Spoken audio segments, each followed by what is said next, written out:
தமிழ் உறவுகளே,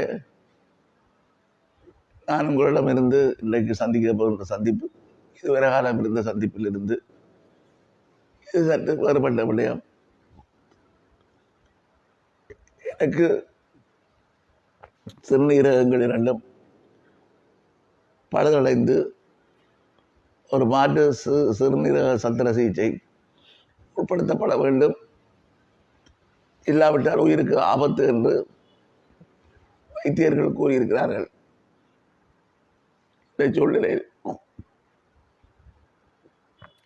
இந்த வைத்திய சத்திர சிகிச்சைக்கு இணைய வைத்திய செலவுகளுக்குமாக சுமார் இதுவரை 19 லட்சம் ரூபாய் பணம் செலவாக இருக்கின்றது.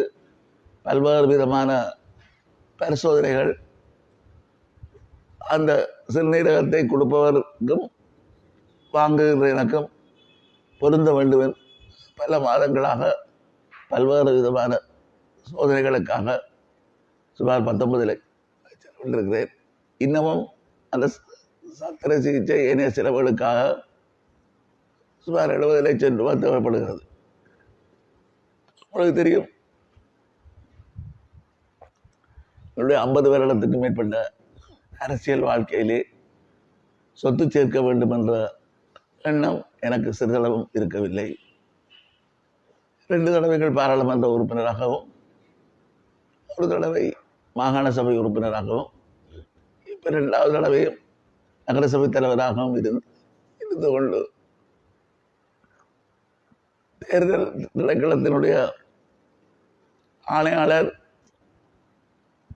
தேர்தலில் போட்டியிடுபவர்கள் சொத்து பிரகடனங்களை கொடுத்த பொழுது அது மூடிய சில்லில் கடித உரையிலே தர வேண்டும், நீங்களே திறந்த நிலையிலே தந்திருக்கிறீர்கள் என்று மஹிந்த தேசப்பிரிய அவர்கள் சொன்ன பொழுது அவருக்கு நான் சொன்னேன், இல்லை இதிலே திறந்த புத்தகம், நீங்கள் இதில் பார்க்கலாம் பார்க்கலாம் என்று பார்த்து விட்டு தலையிலே கை வைத்தார். 2 தடவைகளில் பாராளுமன்றமாக இருந்து, மாகாண சபை உறுப்பினராக இருந்து, நகரசபை தலைவராக இருந்தேன். இருந்தவர் இப்பொழுது ஜனாதிபதி தேர்தல் வேட்பாளராக போட்டியிடுகின்ற நீங்கள் உங்களுடைய காட்டினால் தெற்கிலே இருப்பவர்கள் பிரமிக்க வேண்டும். ஒரு சொந்த வீடு இல்லை, அதே போல சொந்த வாகனம் இல்லை, எந்த விதமான சொத்துக்களும் இல்லாத ஒரு சூழ்நிலையிலே மக்களுக்காக சேவையாற்றுகின்றீர்கள் என்று குறிப்பிட்டதை நான் இங்கு சொல்ல வேண்டியிருந்தது. அவை இவ்வாறான சூழ்நிலையிலே இவ்வளவு பெரிய பெருந்தொகையை என்னுடைய உறவினர்களோ நண்பர்களோ தனித்து செலவழிப்பதிலே சேர்ப்பதிலே சிரமங்கள் இருக்கின்றன. ஆகவேதான் அது ஒரு திறந்த புத்தகம் போல திறந்த ஒரு அழைப்பை நான் விடுகின்றேன். இப்பொழுது கூட வெளிநாட்டில் இருந்து வந்த ஒரு நண்பர் என்னை சந்தித்து கட்டாயப்படுத்தி தான் 5 லட்சம் ரூபாய் தருவதாகவும் மற்றவர்களிடம் பணத்தை திரண்டுகள் தேவைப்பட்டால் நான் மேலதிகமாகவும் தருவதாகவும் கூறிய அடிப்படையிலே தான் இந்த ஊடக சந்திப்பை நடத்துகின்றேன். இன்னொன்று, அந்த 19 லட்சம் ரூபாயே வெளிநாட்டிலே இருந்த மனித உரிமை ஆர்வலராக இருந்த மறைந்த நீதவான் தம்பித்துரை அவர்களுடைய மகன் அவர்கள் ஒரு உணர்வாளர், ஈழத்தமிழர்களுடைய பிரச்சனையிலே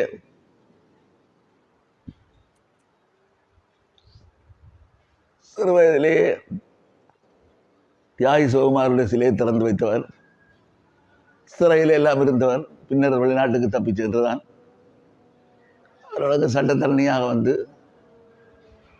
செய்தவர்.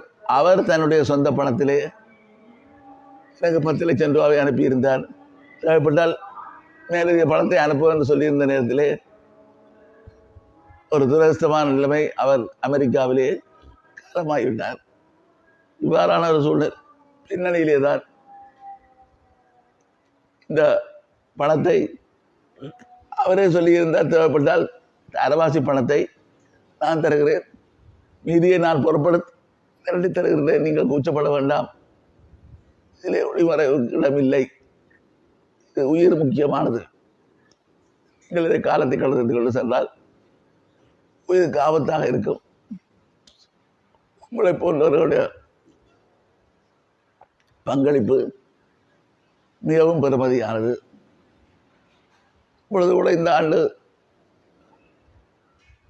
வட்டுக்கோட்டை தீர்மானம் எடுக்கப்பட்டு 50 வருடங்கள் நினைவு கூறப்படுகின்ற நேரத்திலே அந்த வட்டுக்கோட்டை தீர்மான மாநாட்டிலே கலந்து கொண்டவர் என்ற வகையிலே 50 வருடத்துக்கு முன்னர் 1976ஆம் ஆண்டு மே மாதம் 14ஆம் தேதி அதிலே ஒரு பேராளராக 150 பேராளர்களே ஒருவராக கலந்து கொள்ளவர் என்ற வகை மிகச் சொற்பாளர்கள்தான் அவர்கள் இன்னமும் அரசியலில் இருந்து கொண்டிருக்கிறார்கள். அந்த வகையிலே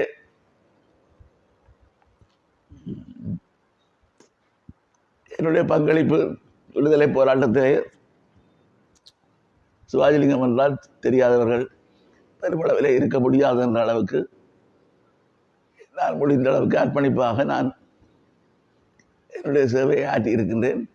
ஆகவே நான் உங்களிடமிருந்து மிகவும் உரிமையுடன் மன்றாண்டமாக கேட்டுக்கொள்வது, உங்களால் முடிந்த பணத்தை, அது 50,000 இருக்கலாம், 25,000 இருக்கலாம், 1,00,000 இருக்கலாம், எனது வங்கி கணக்கு இலக்கம் இலங்கை வங்கி கணக்கு இலக்கம் 77 46 88 பம்பலப்பட்டி கிளை, இந்த இலக்கத்துக்கு நீங்கள் அனுப்பி வைத்தால் இந்த சத்திர சிகிச்சையை பூரணப்படுத்தி சுகமடைந்து வெளியேற முடியும். ஆகவே இந்த பொருந்துகின்றது என்பது நீண்ட கால போராட்டத்திலே தான் பலருக்கு சாத்தியமாக இருந்தது. அந்த வகையில் தான் எனக்கும் எத்தனையோ பேருடைய பொருந்து சிறுநீரகங்களை பொருத்தி பார்த்து இப்பொழுது பொருந்தி எல்லாத்துக்குமான ஒரு உத்தரவை வைத்தியர்கள் பிறப்பித்திருக்கிறார்கள். அவர்கள் இந்த சத்திர சிகிச்சைக்கு ஆயத்தமாக இருக்கிறார்கள். பணம் தான் தொழில் பிரச்சனை. பணத்தை விரைவிலே கொடுக்காவிட்டால் காலப்போக்கிலே இது என்ன வடிவ எடுக்கும் என்று சொல்ல முடியாது. ஆகவே நீங்கள் உங்கள் எல்லாருடைய அன்பானவர்களை நான் பார்த்து கேட்பது, உங்களால் முடிந்ததை இதை அனுப்பி வைப்பீர்களாக இருந்தால் நான் மிகவும் நன்றியுடையவனாக இருப்பேன். இறுதி மூச்சு வரை தமிழீழ மண்ணுக்காக, தமிழீழ மக்களுக்காக போராடி உயிரை விடுகின்ற பொழுதும் போராடி கொண்டிருந்த நேரத்திலே தான் உயிர் பிரிந்தது சொல்கின்ற அளவுக்கு என்னுடைய போராட்டத்திலே நான் செயற்படுவேன் என்ற உறுதியோடு இந்த வேண்டுகோளை உங்கள் எல்லோரிடமும் வைக்க விரும்புகின்றேன். இதிலே இப்பொழுது கடந்த 2 மாதங்களாக ஒரு மன போராட்டத்தின் சந்தியிலே தான் இவ்வாறு பொதுவாக விட முடியுமா, பணத்தை திரட்ட முடியுமா, இது நல்லா இருக்குமா இல்லையா என்று வழிகளை யோசித்தும் எதுவும் சாத்தியமில்லாத சூழ்நிலையிலே தான் இந்த முடிவை யோசனையை ஏற்றுக்கொண்டு வந்து அந்த வகையிலே விமர்சனங்கள் பெரும்பெல்லாம் போகலாம். ஆனால் என்னை பொறுத்தவரை என்னுடைய உயிர் மிஞ்சி இருப்பதே இனத்துடைய விடுதலை போராட்டத்துக்கு தான். எனக்கு வேறு எந்த விதமான நிகழ்ச்சி நிரலவில்லை. ஆகவே அதற்கு உங்களுடைய ஆதரவையும் பொன்னான பங்களிப்பையும் ஆவலோடு எதிர்பார்த்து காத்திருக்கின்றேன். நன்றி, வணக்கம். முன்னாள் பாராளுமன்ற உறுப்பினரும் வெள்ளோட்டித்துறை நகரசபை தவிசாளருமான MK சிவாஜிலிங்கம் அவசர ஊடக சந்திப்பொன்றை இன்று நடாத்தினார்.